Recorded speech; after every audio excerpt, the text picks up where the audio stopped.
José ya nos está escuchando. Sí, hola, buenas tardes. Bueno, a ver, pongamos un poquito de orden, porque nosotros nos volvemos locos con esto de las vacunas, en qué fase está esta vacuna, cuál es la implicación, ¿no? Cuál es realmente la novedad respecto a lo que teníamos hasta ahora con esta vacuna de Pfizer. Ayúdanos a aclarar y a contextualizar muy bien cuál es la implicación de esta noticia, María José. Pues la implicación de esta noticia es muy importante en el sentido de que es la primera vez que tenemos en estos últimos 10 meses una evidencia de que es posible tener una vacuna contra el coronavirus, porque esta vacuna ya ha superado prácticamente el ensayo en fase 3, que son ensayos donde se estudian miles de individuos y lo que se hace es analizar la eficacia y la seguridad de la vacuna. Con lo cual, ahora mismo, de un estudio que tiene 43.500 pacientes enrolados, tenemos ya los datos de casi 39.000 que tras la administración de las 2 dosis han demostrado un 90% de eficacia en la prevención de no padecer la infección por coronavirus. Con lo cual, la implicación es muy grande, la noticia es muy buena. Lo que pasa es que también tenemos que ser cautos, porque eso no quiere decir que pasado mañana vayamos a tener disponible la vacuna para vacunar a millones de personas. Este es un primer dato, es muy bueno. Y sí que es cierto que nos pone ya en perspectiva de que podamos empezar el año 2021 vacunando a determinados grupos de riesgo. ¿Cómo funciona esta vacuna, María José? Porque por lo que hemos estado leyendo se trataría de una vacuna que me parece que se llama ARN mensajero, ¿no? ¿Qué significa esto? ¿Que se toma parte del propio material genético del coronavirus y que así es más fácil luchar contra el virus? Cuéntanos. Sí, lo que se hace es coger, en este caso, la proteína de la espícula del coronavirus, que es la espícula es esos pinchos que tiene alrededor el coronavirus, que precisamente a través de esas proteínas es como infecta a las células en el cuerpo humano. Entonces, lo que se ha hecho es coger el ARN mensajero que codifica la producción de esa proteína y lo que se ha hecho es multiplicarle de manera que es posible en la vacuna inocular ese ARN mensajero, de manera que enseña a nuestro sistema inmune a detectar cuando entra el coronavirus de verdad, porque ya previamente le ha entrenado. Es como si le metes en una clase y le dices a nuestro sistema inmune, señores, lo que va a venir es esto, esto, esto y esto. Y cuando llegue tenemos que luchar a muerte contra ello porque lo tenemos que eliminar. Y entonces lo que hace nuestro organismo cuando entra en contacto con el coronavirus de verdad, el coronavirus real que nos contagia por la calle, pues entonces es eliminarlo. Y es con una eficacia del 90% de los individuos que se vacunan con esta vacuna.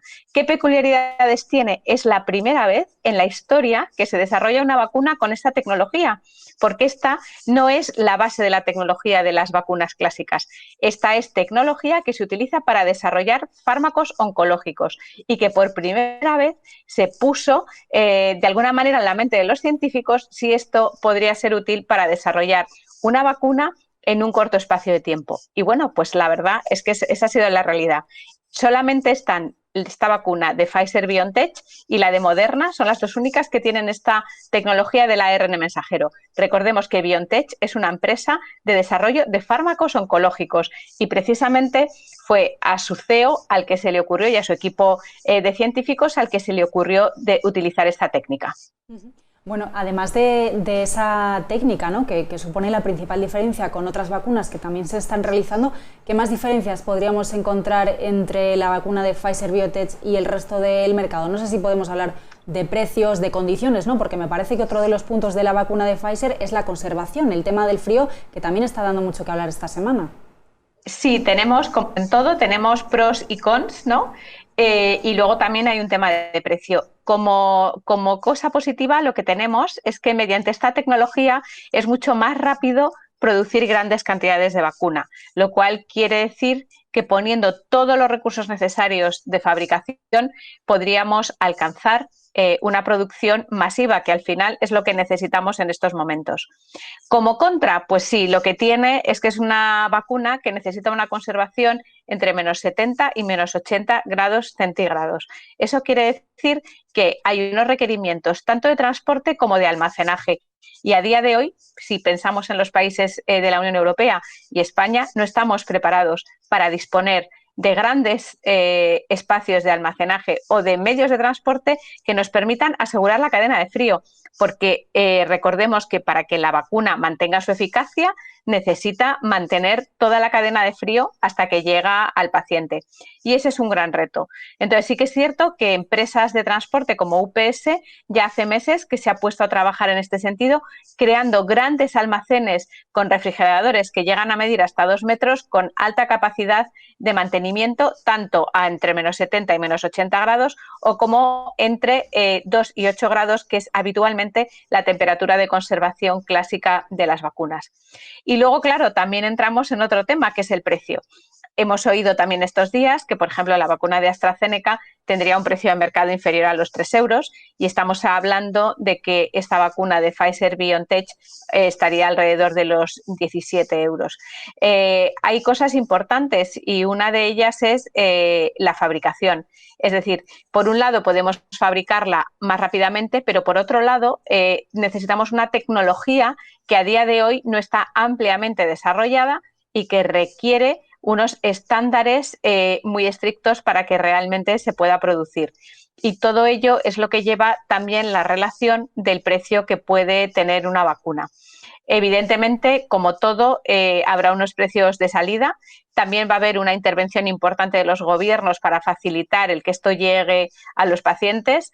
Y bueno, pues estamos hablando de unos precios iniciales que todavía ni siquiera podemos decir que son los precios que las agencias reguladoras hayan aprobado finalmente. Estamos hablando de especulaciones. El precio de la vacuna de Pfizer-BioNTech lo hemos calculado por las declaraciones que hizo Donald Trump respecto al coste que tendría el comprar estas vacunas para la población americana.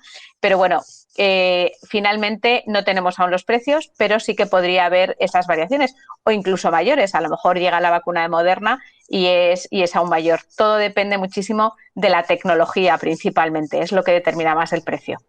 Bueno, dabas en el clavo con otro de los temas, María José. Decías, agencia reguladora, yo no sé cuáles van a ser los requerimientos regulatorios, porque las vacunas pueden estar, entiendo que las autoridades, teniendo el contexto que tenemos, se van a dar prisas, pero obviamente no todo es solo la parte científica o técnica, que es la más importante. También hay una parte, no sé si burocrática, legal, ¿no?, que también las agencias reguladoras de las distintas regiones tienen que aprobar, tienen que estructurar, ¿no?, cómo se reparten esas vacunas y, bueno, dar las autorizaciones y los permisos pertinentes.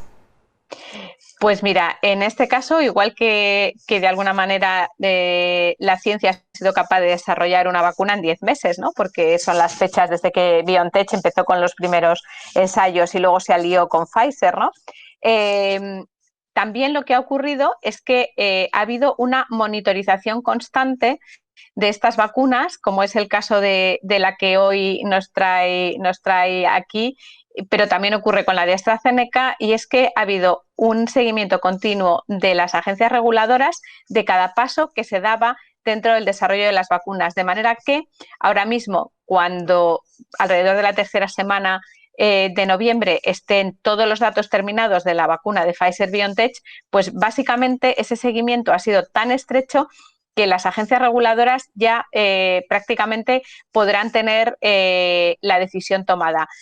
Puede que quede algún resquicio de alguna duda que podría suponer a lo mejor un retraso de unos días, pero la verdad es que se ha compartido la información de una manera tan estrecha y se ha trabajado tanto en equipo que a día de hoy no va a suponer ningún retraso el que las agencias reguladoras den el ok, no a la aprobación, ojo, sí a la autorización por uso urgente, que realmente es lo que vamos a tener. La aprobación no llegará hasta que los ensayos en fase 3 estén totalmente terminados y analizados, porque ahora mismo lo que vamos a tener es una aprobación, es una autorización de uso, pero en principio es suficiente y asumiendo riesgos en cuanto a que puede haber temas de seguridad que en un principio no hayan salido en los ensayos y que bueno, pues que puedan surgir una vez que se comiencen las vacunaciones, que quizás ese es el único pequeño resquicio que podría quedar, pero de verdad que está habiendo un trabajo muy estrecho de las farmacéuticas junto con las agencias reguladoras para que esa seguridad sea la máxima para la población, y no se va a utilizar ninguna vacuna, tanto en el entorno de la Food and Drug Administration en Estados Unidos como de la Agencia Europea del Medicamento, de aprobar ninguna vacuna que pueda suponer un riesgo para la población. Eso sí, puede haber reacciones individuales como hay siempre ante cualquier vacuna y ante cualquier fármaco, pero de cualquier manera la vacunación en estos momentos y con la pandemia que estamos pasando es de alguna manera la solución y la varita mágica para que esta pandemia no dure 3 años como suele durar una pandemia, sino que podamos reducir ese espacio de tiempo y que ya en el segundo semestre de 2021 podamos tener una situación mundial completamente distinta. Bueno, pues esperemos que sí, esperemos que para el segundo semestre del año que viene, María José, podamos estar todos con una situación un poquito más normal.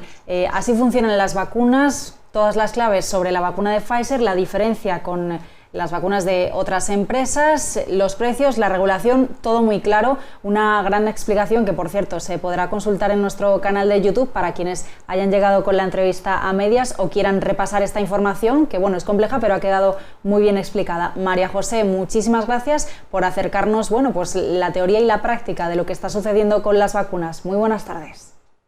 Muchas gracias, buenas tardes, placer.